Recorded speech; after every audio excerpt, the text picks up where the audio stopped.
शाम का धुंधलका धीरे धीरे पूरे गांव पर उतर रहा था। आसमान में काले बादल ऐसे तैर रहे थे जैसे किसी अनहोनी का इंतजार कर रहे हों। गांव भैरवपुर अपनी पुरानी हवेलियों, सूने खेतों और डरावनी कहानियों के लिए दूर दूर तक मशहूर था। कहते थे कि इस गांव में रात के बाद कोई भी औरत अकेले बाहर नहीं निकलती, क्योंकि यहाँ एक ऐसी आत्मा भटकती थी जो सिर्फ नई दुल्हनों को अपना शिकार बनाती थी।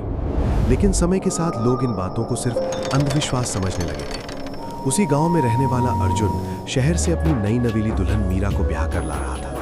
पूरे गांव में ढोल नगाड़ों की आवाज गूंज रही थी। हवेली को फूलों और दियों से सजाया गया था, लेकिन उस खुशी के बीच गांव के बुजुर्गों की आंखों में एक अजीब डर छिपा हुआ था।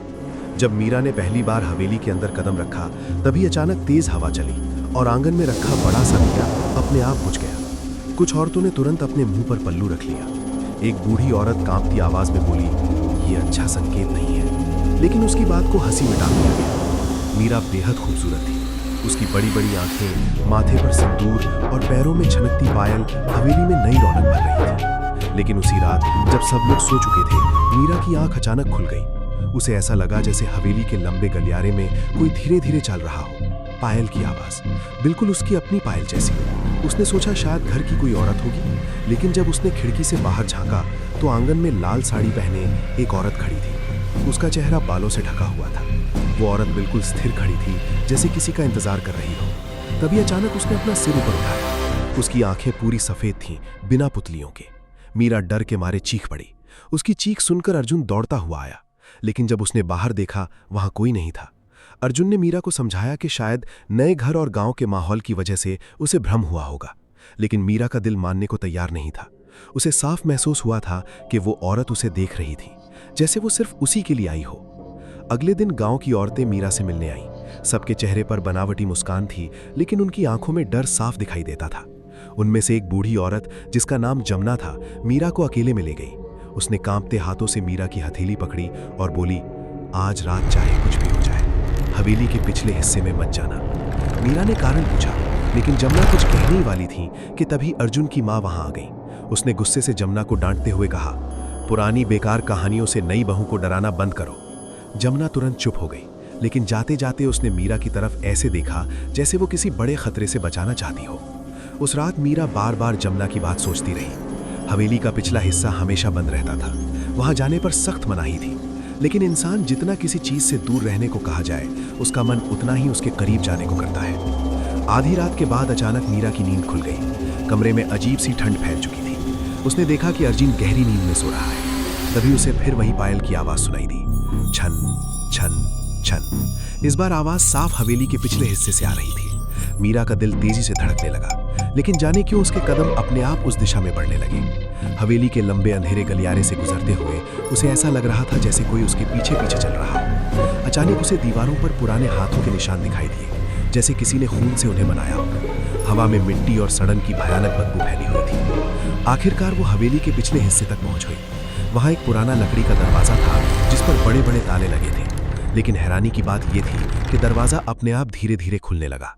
अंदर घुप अंधेरा था। तभी अंधेरे में दो सफेद आंखें चमकी। मीरा डर कर पीछे हट गई, लेकिन तभी किसी औरत की फुसफुसाहट सुनाई दी, "आखिर तू आ ही गई।" मीरा डर के मारे भागती हुई अपने कमरे में वापस आ गई। उसकी सांसें तेज चल रही थी। उसने अर्जुन को जगाने की कोशिश की, लेकिन वो ऐसे सो रहा था जैसे किसी गहरी बेहोशी में हो। अगले दिन मीरा ने हवेली के पिछले हिस्से के बारे में पूछा। अर्जुन अचानक चुप हो गया। उसके चेहरे का रंग उड़ गया। कुछ देर बाद उसने धीमी आवाज में कहा, "वहां मत जाया करो, वहां सिर्फ मौत है।" इतना कहकर वो वहां से चला गया। अब मीरा का डर और बढ़ चुका था। उसी शाम जमुना फिर चोरी छिपे हवेली आई। इस बार उसने मीरा को पूरी सच्चाई बताई। सालों पहले इसी हवेली में अर्जुन के बड़े भाई की नई दुल्हन राधा आई थी। शादी के कुछ दिनों बाद उसकी रहस्यमयी मौत हो गई। लोगों ने कहा कि उसने आत्महत्या की, लेकिन गांव वाले जानते थे कि उसकी आत्मा आज भी इस हवेली में भटकती है। कहते हैं कि राधा को जिंदा दीवार में चुनवा दिया गया था, क्योंकि उसने हवेली का एक ऐसा राज जान लिया था जिसे परिवार दुनिया से छिपाना चाहता था। उस रात मीरा को नींद नहीं आई। उसके मन में बार बार वही सवाल घूम रहा था, आखिर राधा ने ऐसा क्या देख लिया था। तभी अचानक कमरे का दरवाजा अपने आप खुल गया। बाहर वही लाल साड़ी वाली औरत खड़ी थी। इस बार उसका चेहरा साफ दिखाई दे रहा था। उसका चेहरा पूरी तरह जला हुआ था, आंखों से खून बह रहा था और होंठ फटे हुए थे। वो धीरे धीरे मीरा की तरफ बढ़ने लगी। मीरा चीखते हुए पीछे हट गई। तभी वो औरत अचानक गायब हो गई, लेकिन अगले ही पल मीरा ने आईने में देखा।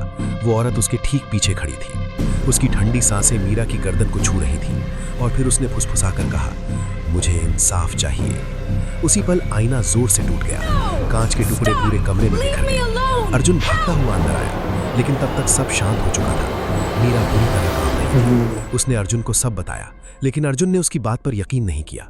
हालांकि उसके चेहरे पर डर साफ झलक रहा था, जैसे वो सच्चाई जानता हो लेकिन उसे छिपा रहा हो। धीरे धीरे हवेली में अजीब घटनाएं बढ़ने लगीं।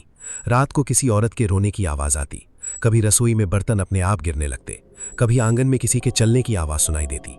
गांव के लोग हवेली के पास आने से भी डरने लगे। एक रात हवेली का पुराना नौकर अचानक गायब हो गया। अगले दिन उसकी लाश कुएं में मिली। मरने से पहले उसने दीवार पर अपने खून से सिर्फ एक शब्द लिखा था, राधा। अब पूरा गांव दहशत में था। अर्जुन की मां ने तुरंत गांव के तांत्रिक को बुलाया। तांत्रिक ने हवेली में कदम रखते ही कहा, यहाँ बहुत शक्तिशाली आत्मा है और ये बदला लेकर ही जाएगी। उसने पूजा शुरू की, लेकिन तभी हवेली की सारी खिड़कियां अपने आप खुलने लगी।